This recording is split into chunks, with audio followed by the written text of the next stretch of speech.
लेकर आया हूँ एक और सच्ची घटना। चलिए शुरू करते हैं। मैं मुश्किल से शायद उस वक्त 9th क्लास में था। मेरे पापा अक्सर ड्रिंक करते थे, तो कई बार घर ना आने पर मैं अकेला ढूंढने जाया करता था। कभी कभी तो वो अपने फ्रेंड के घर पर सो जाते थे।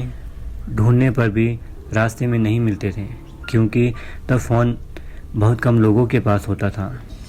तो एक सर्दी वाली रात की बात है, मैं डरा डरा अकेले उन्हें रास्तों में, नालों में ढूंढ रहा था। मुझे डर लगता था बाघ का।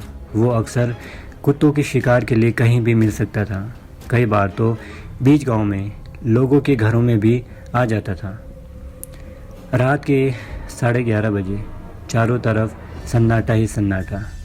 बस बर्फ़ की सफ़ेदी ही दूर दूर तक दिखाई दे रही थी। तभी अचानक मेरी नज़र पड़ी नाले में, जहाँ पर 3 रास्ते अलग अलग हो जाते थे। एक साया दूसरी तरफ जा रहा था। मैं पहले तो खुश हो गया कि शायद पापा ही होंगे। टॉर्च लगा के जब देखा तो लेडी नज़र आई।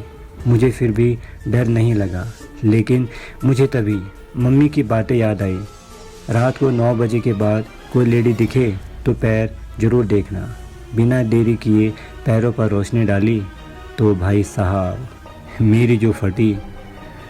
मैंने टॉर्च ऑफ की और दूसरी तरफ इतनी तेज़ी से भागा जैसे कहीं जाने के लिए देर हो गई है।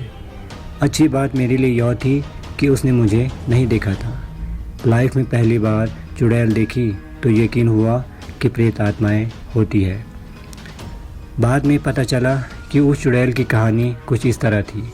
बहुत पहले की बात है, सर्दी का ही टाइम था। हिमाचल में एक प्रथा जो आज भी है, शिवरात्रि का प्रसाद बहू बेटियों के घर पे पहुंचाना। तो वो भी सामान छोड़कर घर आ रही थी। रास्ते में रात हो गई तो उसने सुबह होने का इंतज़ार, पास में ही एक पत्थर है वहाँ पर गुजारने की सोची। रात भर स्नो फॉलिंग हुई और बर्फ़ में उसकी मौत हो गई। दोनों फैमिली में बहुत टाइम बाद ये बात पता चली। तब फ़ोन नहीं थे, तो किसी के आने जाने पर ही खबर मिला करती थी। एक तरफ से पूछा गया कि अभी तक क्यों नहीं लौटी, तो दूसरी तरफ से पहले ही वहाँ से आ जाने की बातें हुई। तो ढूंढा गया और सड़ी गली अवस्था में वो लाश मिली। तो दोस्तों, मैं जब भी वहाँ जाऊँगा उस लोकेशन को आपको ज़रूर दिखाऊँगा। ज़्यादा से ज़्यादा अपना प्यार दें और अपनी भूतिया स्टोरी ज़रूर मुझे मेल करें। अपना ख्याल रखें, सुरक्षित रहें और हमेशा खुश रहें। मिलते हैं अगली कहानी में।